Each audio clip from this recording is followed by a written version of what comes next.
This yesterday's headline says, economic crisis, huge job losses as 16 multinationals exit Nigeria in 3 years. So guys, the APC government has run down this Nigeria. They've destroyed this country. Under Buhari's administration, many multinationals were leaving. But immediately Tinubu was announced as the president of Nigeria, those of them that were still contemplating whether to leave or not, they finally concluded they were leaving. I mean, many of them are leaving and many are yet to announce their exit. That's to tell you the level at which things have degraded in this country. Dele Farotimi has come out to lament on the state of the nation. I mean, the way the Tinubu's administration has manhandled the Nigerian people. More concerning to him is the docility among the youths. How the Nigerian youth and the Nigerian populace are comfortable with the draconian kind of leadership that is being experienced under Tinubu. So guys, I'm just going to let you watch for yourself and listen word for word on what Mr. Dele Farotimi said about all this and what is going on in the country. Honestly, so many people are lending their voices. Don't forget that Mr. Amechi, the former governor of Rivers State, has equally said the Nigerian populace tend not to react. They are just very comfortable with the state of things in Nigeria. So guys, take a look at that video. About it. What makes that so easy? Why have we become so acculturated to madness as a collective that our very reality appears to be speaking to insanity? How? What happened to us? Nigerian factor. So because of the Nigerian factor, we've been building a Ajaokuta steel complex for decades. Nigerian factor. Because of the Nigerian factor, we're in national debt to build a moribund rail system. Because of the Nigerian factor, it has taken us almost 20 years to resurface Lagos-Ibadan Expressway. Resurface Lagos-Ibadan Expressway. What happened to us? Nigerian factor. But our own country, our president flies around in the private jet of his best friend, whose company he awarded the no contest, no bid contract, where a kilometer of road is tied at 4 billion, where land has been expropriated, and his son sits on the board of this company. But not only as the Nigerian president largely silent, nobody thinks anything is wrong. It's only bellyachers like us that are complaining. It's fantastic, unbelievable. But is it corruption? Nah, we're not corrupt. Let's stop with all those lies. This is Nigeria. We are beyond corruption. We shouldn't call it corruption. Now, it's got nothing to do with corruption. That's not corruption. That is not corruption. There's no Yoruba word for corruption. Or a word for corruption for that matter. You might begin to describe it, but nothing in our cultures prepared us for what we are witnessing today. Language is evolutionary. The Yoruba culture never expected what we are seeing in our country today. It didn't envisage Nigeria or the putrefaction that has been normalized in Nigeria. Nah. Don't let nobody fool you. The Nigerian is different from the Yoruba or any of the indigenous nations that are trapped in this catastrophe. Fact of the matter is that Yorubas had a proverb, or have a proverb, that speaks to the root of this issue. So what's that proverb? It says, "Ìlú tí kò sí òfin, ẹ̀ṣẹ̀ kò sí níbẹ̀." I'm going to try my best to unbundle that proverb for you because it actually does speak succinctly to the madness that has overtaken us and that is found at the root of this is not Nigeria and this is Nigeria. And what is this? Ilutiko Sofi, a town devoid of laws. Ilutiko Siofin, a town, a city, a nation, an empire devoid of laws. Eshe Kosinibe, there can be no crimes in such a place. So Ilutiko Sofin, Eshe Osinibe, the land devoid of laws cannot have crimes. But this is very strange in Yoruba thinking. How can there be a Yoruba entity, enclave, a city, a kingdom devoid of laws? The Yorubas had evolved a highly civilized and sophisticated empire, long before the European evolved their democracies.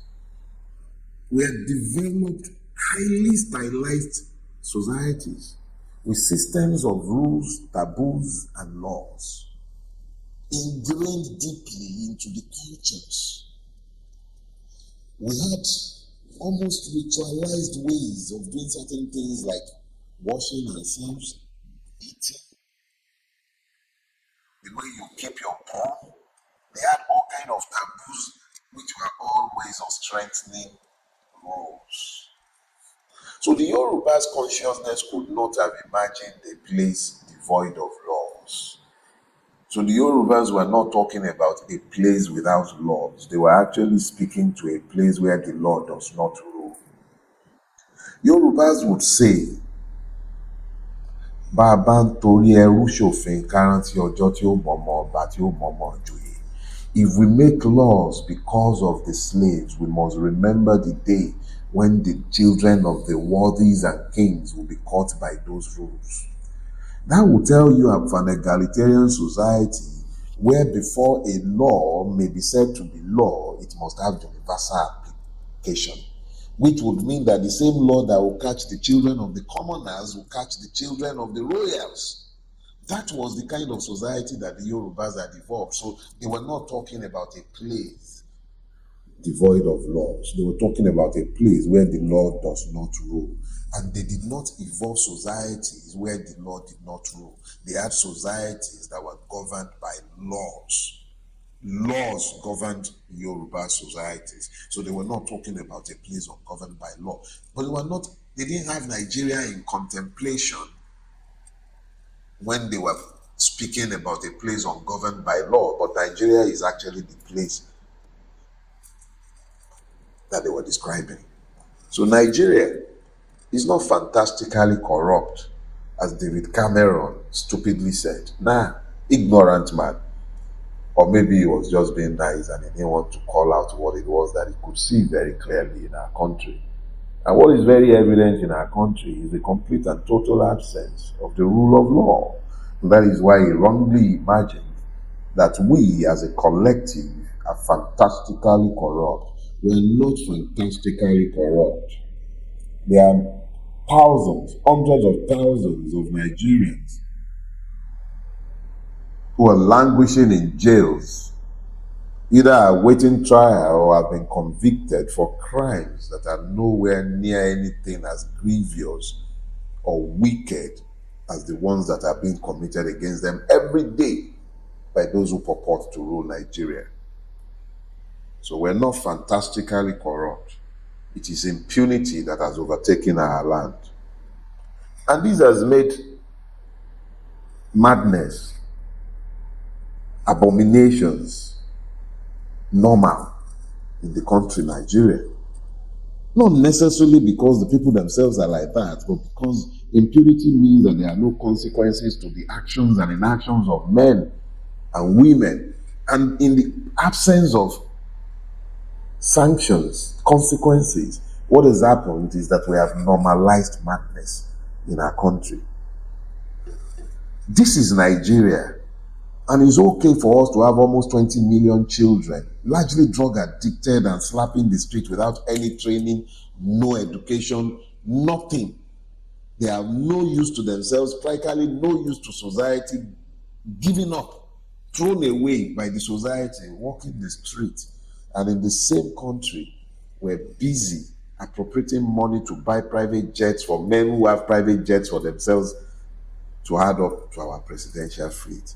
We're spending billions buying yachts. We're spending billions constructing car park. We're spending billions building presidential mansions, vice presidential mansions, renovating. And we have children slapping the streets, unemployed and unemployable. And we have no program for bringing them out of the condemned life, the condemned lives that we have foisted on them as a collective. This is Nigeria. We're planting storms, and we shall reap whirlwinds the way these things are going. You want to talk about the religious hypocrisy, the lies being told from the pulpits, both in the mosques and in the churches. You want to talk about the mind-numbing lies being told in the name of God. And men and women, desperate men and women, are lapping it up. This is Nigeria. You want us to talk about how words come to Nigeria to die and adopt new meanings.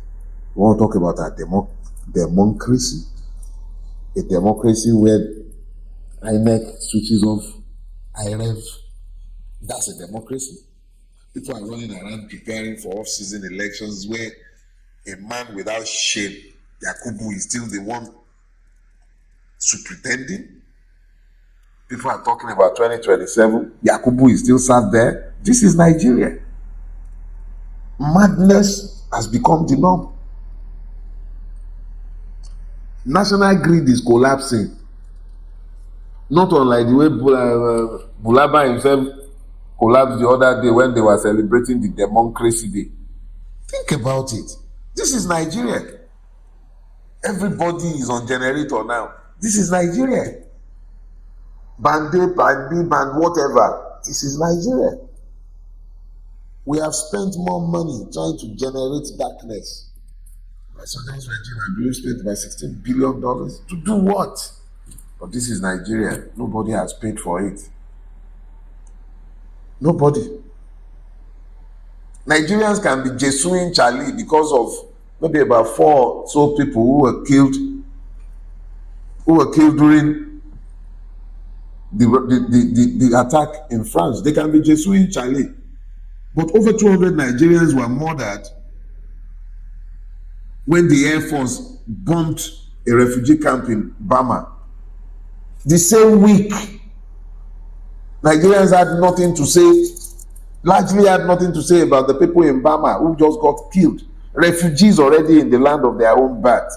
In their ancestral land, they were refugees. In Nigeria, they were refugees. They were killed. But Nigerians were focused on Jesuing Charlie. Nigerian soldiers were slaughtered by Boko Haram, and they were being buried, I believe, in Kaduna. Buhari had time to attend party with the top echelon of the APC and government, but could not find time to attend their burial. One policeman was killed in an attack in France. One policeman. It was a supermarket. The same week, France shut down, flew his flag at half-mast, mourned that policeman. We moved on. I recently saw the Kenyan reactions to the murder of protesters by the Kenyan police. I didn't read of a single Kenyan denying that it happened. Up until today, people who should know better are still denying what happened at Lekki. But if you don't take Lekki as your measure, why not take the Kaduna State panel of inquiry, its own panel of inquiry, It confirmed, I think it was 430 Shia were killed by Buratai's convoy. But this is Nigeria. There is always a reason to justify madness. They were Shia. They were not really Muslims. It didn't matter. Oh, the ones that Lekki toll gate, they wanted to burn down Nigeria. What did you want the government to do? There is always a reason to explain the madness that we have all become acculturated to. This is Nigeria. I could end right there, see? But then the entire purpose will be lost. This is the country that we have built. All of us as a collective. None of us are exempt. We all are guilty. We've built a mad place, sick place. We've built a really, really sick place. My wife runs a store, a food business. A Sunday, pretty much like this one, my wife went to the store in the afternoon. And she happened to go into the kitchen in the store. And then she found they had fried 3 crates of eggs and cooked 10 tubers of yam. 3 crates of eggs, that's 90 eggs. There were less than 25 staff on duty on the day in question. That's over 3 eggs per person that the staff had cooked. Not even one of them thought there was something wrong with what they did. Not one believed anything was wrong with what was done. How do you explain frying 90 eggs for a meal that was going to be consumed by about 25 persons? And you know what else? There was no provision for this meal. It wasn't to the knowledge of the management. That is Nigeria. That is Nigeria. This is the country that you and I, all of us, have built. A country without standard, a place where anything goes. Anything goes. That's the country we have built. And that is not sustainable. It is not sustainable. We have to do something drastic if this must stop. So, guys, you have seen it for yourself. Honestly, Nigerians are not happy with what is happening on ground. But guess what? Most times people are afraid to storm the streets, considering all what happened during the NSAS protests, These people came out, hired the military. And today, what happened?